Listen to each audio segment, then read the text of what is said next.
எல்லாருக்கும் வணக்கம். Welcome to the ஹர்ஷல்பு சேனலுக்கு. இன்னைக்கு இந்த வீடியோவில் என்ன பார்க்க போகிறோன்னா, நம்ம நிஃப்டி 50 அப்புறமா பேங்க் நிஃப்டியோட வியூ பார்க்கலாம். ஓகே, இங்கே வந்து ஃபஸ்ட்டு வந்து பேங்க் நிஃப்டி வந்துட்டு நான் இந்த இடத்துலேருந்து சொல்லியிருக்கேன். இது கரெக்ஷன்ஸ் வர சான்சஸ் இருக்குன்னு. ஓகே, கரெக்ஷன்ஸ் வர சான்சஸ் இருக்குது, கீழே போகிற சான்சஸ் இருக்குது, ஆனால் சைட்வேஸ் போயிருக்கு. எதனால் சொன்னேன்னா, இங்கே இங்கே நீங்கள் பார்க்கலாம். ஃபர்ஸ்ட் ஆஃப் ஆல் நம்ம எப்பயும் ஹையர் டைம் ஃப்ரேமில் தான் நம்ம ஃபஸ்ட்டு ட்ரெண்ட் ஐடென்டிஃபை பண்ணணும். ஓகே, ஃபஸ்ட்டு நம்ம வீக்லியில் பார்க்கும்போது வந்துட்டு அப் ட்ரெண்ட் இருக்குது. மந்த்லி ஆல்ரெடி நான் எத்தனோ வாட்டி சொல்லியிருக்கோம், மந்த்லி அப் ட்ரெண்டு தான் இருக்குது. ஓகே, இது வந்துட்டு அப் ட்ரெண்டில் இருக்குது, ஸ்டில் அப் ட்ரெண்டில் இருக்குது. இப்போது ஒரு கரெக்ஷன்ஸ் வர சான்சஸ் இருக்குது. இப்போ இங்கே இந்த கேண்டல்ஸு பார்க்கும்போது கொஞ்சம் பெரிய கரெக்ஷன்ஸ் இருக்குது, இங்கே சின்ன கரெக்ஷன்ஸ் இருக்குது, ஸ்டில் சின்ன கரெக்ஷன்.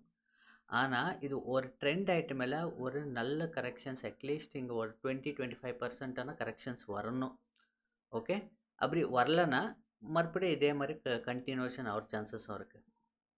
இப்போ நம்ம டெய்லி டைம் ஃப்ரேமில் பார்க்கலாம். டெய்லி டைம் ஃப்ரேமில் இது ஒரு important level, right? Important level இங்கேருந்து ஒரு கீழே வர சான்சஸ் இருக்குது. பட் நாம் என்ன சொல்லுங்க, இங்கே ரீட்ரேஸ்மெண்ட் ஆகி இங்கே ரெட் கேண்டல் பண்ணால் நம்ம டவுன் சைட் பார்க்குற சான்சஸ் இருக்குது. ஒரு ஃபுல் ஃப்ளெட்ஜாக ஒரு டவுன் ட்ரெண்ட் போகிற சான்சஸ் இருக்குன்னு. பட் இங்கே நீங்கள் இந்த லெவல்லேருந்து பார்க்கலாம், எங்கேயும் வந்துட்டு ரீட்ரேஸ்மெண்ட் இல்லை, அப் அண்ட் டவுன் இருக்குது. அப்போது ட்ராப் ஓகே, இதெல்லாம் வந்துட்டு ரீட்டைலர்ஸு ட்ராப்பு. இப்போது ஜேனஸ் ஸ்ட்ரீட்டோட டேட்டா நீங்கள் வச்சு நீங்கள் ஜனவரி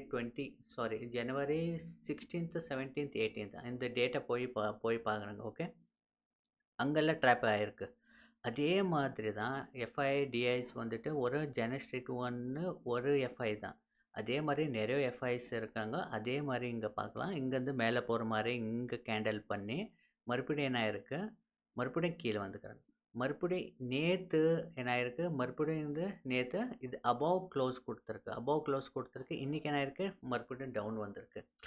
இன்கேஸ் நாளைக்கு வந்துட்டு இங்கே க்ரீன் கேண்டல் வந்தால், இங்கே இன்கேஸ் இது அபோவான க்ளோஸ் ஆகட்டும் இல்லைன்னா கீழே க்ளோஸ் ஆகட்டும், க்ரீன் கேண்டல் வந்தால் இது மறுபடியும் ஃபர்தர் அப்சைட் போகிற சான்சஸ் இருக்குது, ஒரு கண்டிஷன்ஸ். ஓகே, அதுக்கப்புறம் வந்துட்டு இல்லைன்னா ரெட் கேண்டல் வந்தால் மறுபடியும் சைட்வேஸில் போகலாம், இல்லைன்னா மறுபடியும் ஒரு பிக்கு கரெக்ஷன்ஸ் வர சான்சஸ். எதனால சொல்கிறேன்னா, இங்கே பாருங்கள், கீழே வரன்னு இங்கே யாருன்னா பிரேக் அவுட்டில் ட்ரேட் எடுத்திருந்தால் இது மேலே போயிருக்கு. ஓகே, இங்கெல்லாம் வந்துட்டு ஸ்டாப் லாஸ் ஹிட் ஆகிருக்கும்.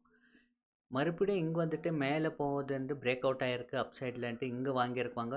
செகண்ட் டைமில் இங்கே வந்துட்டு கீழே வந்துட்டு அவங்களோட ஸ்டாப் லாஸ் ஹிட் ஆகிருக்கும். அதே மாதிரி தேர்ட் டைமும் இங்கே வந்துட்டு அபோவில் வந்து பிரேக் அவுட் கொடுத்துருக்கு, மறுபடியும் வாங்கியிருந்தால் ரீட்டைலர்ஸு கீழே வந்துட்டு ட்ராப் பண்ணியிருக்கு. ஓகே, இந்த டேட்டாஸ் நம்மளுக்கு கிடைக்காது, இந்த டேட்டாஸ் எஃப்ஐடிஎஸ் கண்டிப்பாக இருக்கும். அதனால தான் இந்த மூமெண்ட் இந்த சைட்வேஸ் மூமெண்ட்டில் பண்ணியிருக்கு. ஓகே, இன்கேஸ் நாளைக்கு உங்கள் கண்டிப்பாக இந்த இடத்துலேருந்து கீழே இடத்துக்குன்னு வர பிளான் இந்த டேட்டாஸ் வச்சு உங்கள் ரீட்டைலர்ஸ் ட்ராப் பண்ணியிருந்தால் கண்டிப்பாக நாளைக்கு வந்து என்ன ஆயிருக்கும், நாளைக்கு இது கண்டிப்பாக கீழே வர சான்சஸ் இருக்குது. இன்கேஸ் இல்லை இது கன்சாலிடேஷன் இந்த ட்ரெண்ட் வந்து கண்டினியூஷன் பண்ணுறான்னா நாளைக்கு வந்துட்டு ஒரு க்ரீன் கேண்டல் வந்தால் மறுபடியும் ஒரு அப் சைடு போகிற சான்சஸ் இருக்குது. ஓகே, இது ஞாபகம் வச்சுங்க. என்னோட பிளான் எப்படி இருக்கும்னா, இப்போது வீக்லி எப்போ இன்வெஸ்ட் பண்ணுவீங்க, ஒரு கரெக்ஷன்ஸ்க்கு அப்புறம் இன்வெஸ்ட் பண்ணுங்க. ஈச் கரெக்ஷன்ஸில் இன்வெஸ்ட் பண்ணிக்கோ. ஆனால் இந்த கரெக்ஷன் வந்து ரொம்ப லிட்டில் பிட்டாக இருக்குது. ஸோ இன்கேஸ் நான் சொன்ன மாதிரி இங்கே நாளைக்கு க்ரீன் கேண்டல் இங்கே வந்தால் ஓகே, ரெட் கேண்டல் வந்தால் நான் டவுன் சைடில் பிளான் பண்ண மாட்டேன், ஹேஸ் இட் இஸ் நான் விட்டுருவேன். ஆனால் ஒரு க்ரீன் கேண்டல் வந்தால் என்னோடய குவான்டிட்டி சைஸ் வந்துட்டு என்ன பண்ணுவோம், குவான்டிட்டி வந்துட்டு ரொம்ப லோவாக இருக்கும். ஓகே, எப்போயும் லோவாக இருக்கும். இப்போது இங்கே க்ரீன் கேண்டல் வந்துடுச்சுன்னு நம்ம ரெகுலர் குவான்டிட்டி சைஸ் வந்துட்டு ட்ரேட் எடுக்க மாட்டேங்க. எதனாலனா இது ஆல்ரெடி ஒரு ட்ரெண்ட் ஆகிட்டு கரெக்ஷன்ஸ் இல்லை, இன்னும் கரெக்ஷன்ஸ்க்கு வெயிட்டிங்கில் இருக்குது. ஸோ இந்த இடத்துல கரெக்ஷன் வந்து ஒரு பிக் கரெக்ஷன் வர சான்சஸும் இருக்குது. ஸோ அதனால் இந்த இடத்துல நான் வந்துட்டு க்ரீன் கேண்டல் வந்தால் ஒரு லோ குவான்டிட்டியில் தான் நம்ம ட்ரேட் பிளான் பண்ணுவேங்க. ஓகே, ஹை குவான்டிட்டியில் பண்ண மாட்டேங்க. அதுவும் ஈக்விட்டி ஆகட்டும், நான் மார்க்கெட் பற்றி சொல்கிறேன், ஆனால் இதெல்லாம் ஈக்விட்டிக்கும் இண்டிவிஜுவல் ஸ்டாக்ஸ்க்கும் இது எல்லாம் பொருந்தும். ஓகே, அதே மாதிரி ஒரு அக்ரெசிவாக நான் ட்ரேட் எடுக்கணுன்னா எந்த லெவலில் வந்தால் இங்கேருந்து இந்த லெவலில் வரணும். இந்த லெவலில் வந்தால் சப்போர்ட் எடுத்தால் இங்கேருந்து மறுபடியும் ஒரு அக்ரெசிவ் லெவல் குவான்டிட்டியில் நம்ம நான் எடுக்குவோம், பிளான் போடுவேன்.